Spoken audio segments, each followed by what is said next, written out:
दोस्तों, किसी ने बड़ी कमाल की बात कही है कि आलसी वही है जिसके जीवन में कोई बड़ा लक्ष्य नहीं है, जो जीवन को जीना नहीं बल्कि काटना चाहता है। दोस्तों, एक छोटी सी कहानी जिसके द्वारा आप जानेंगे कि कैसे आलस आपके जीवन में आप पर हावी होता जा रहा है और कैसे आप उसे अपने जीवन से बाहर निकाल सकते हैं। तो चलिए कहानी की शुरुआत करते हैं। एक बार एक नौजवान लड़का एक महात्मा के पास आता है और उनसे पूछता है कि मुझे आलस क्यों आता है। फिर महात्मा उस लड़के को उत्तर देते हुए कहते हैं कि आलस आने के दो कारण हैं।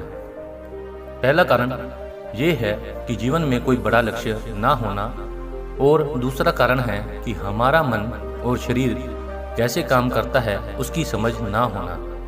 जिसके जीवन में कोई बड़ा लक्ष्य नहीं है उसके जीवन से तो आलस जा ही नहीं सकता, लेकिन जिसके जीवन में कोई लक्ष्य तो है लेकिन उसे अपने शरीर और मन की समझ नहीं है, वह भी आलस की चपेट में आ जाता है।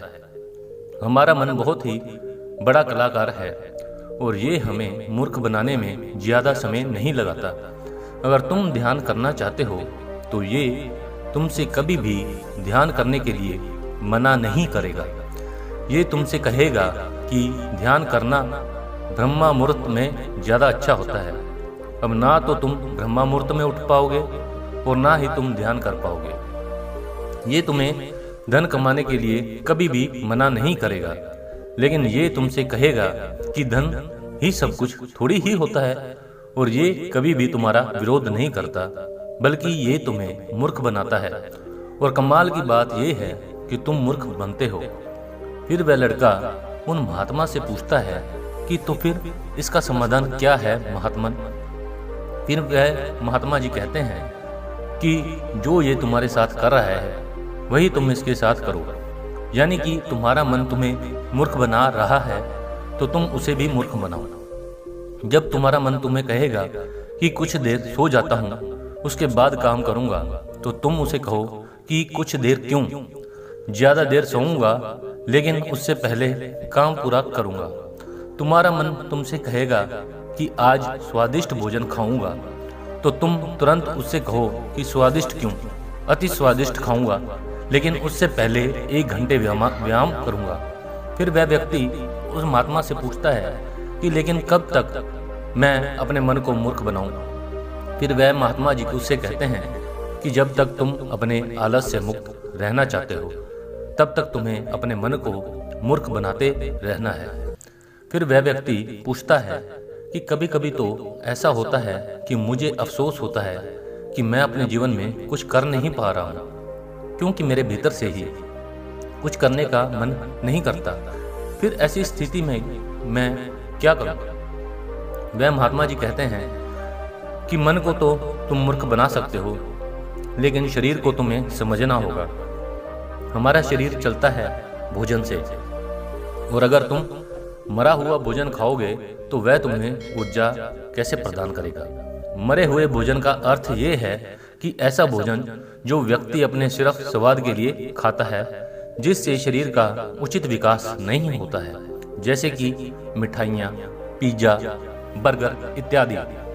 इसलिए भोजन ऐसा करो जो तुम्हारे भीतर ऊर्जा पैदा करे, ना कि आलस, जैसे कि फल और घर का सादा भोजन आदि।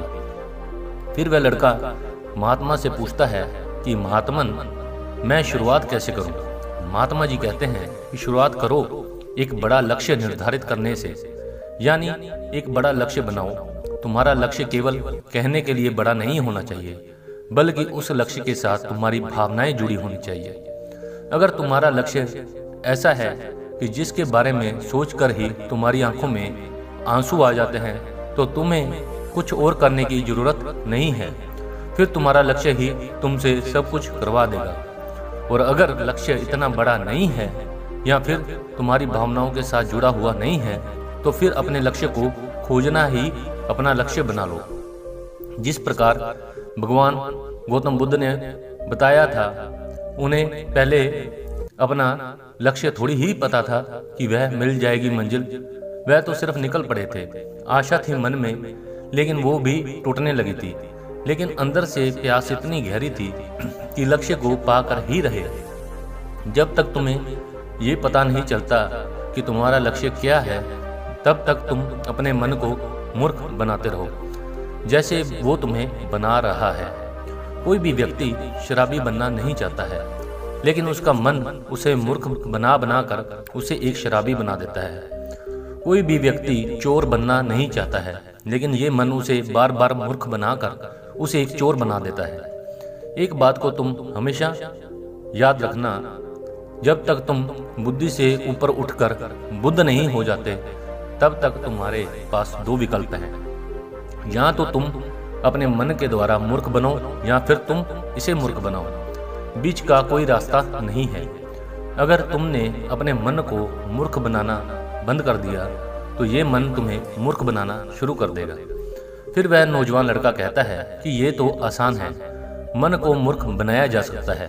वह महात्मा मुस्कुराते हैं और कहते हैं कि ये आसान भी तुम्हारे मन को ही लग रहा है। ये मन कब और कैसी चाल चलेगा, उसके लिए तुम्हें जागरूक रहना पड़ेगा। अपनी जागरूकता को बढ़ाओ और जागरूक व्यक्तियों के साथ रहो, या फिर अपने खुद के साथ समय बिताओ। अगर तुम आलसी व्यक्तियों के साथ रहोगे तो तुम भी आलसी होगे, और अगर तुम ऊर्जावान लोगों के साथ रहोगे तो तुम भी ऊर्जावान बनोगे। फिर वह लड़का महात्मा जी से कहता है कि मुझे अपने मन को मूर्ख बनाना अभी और इसी वक्त से शुरू कर देना चाहिए। महात्मा कहते हैं कि हाँ, सही कहा तुमने।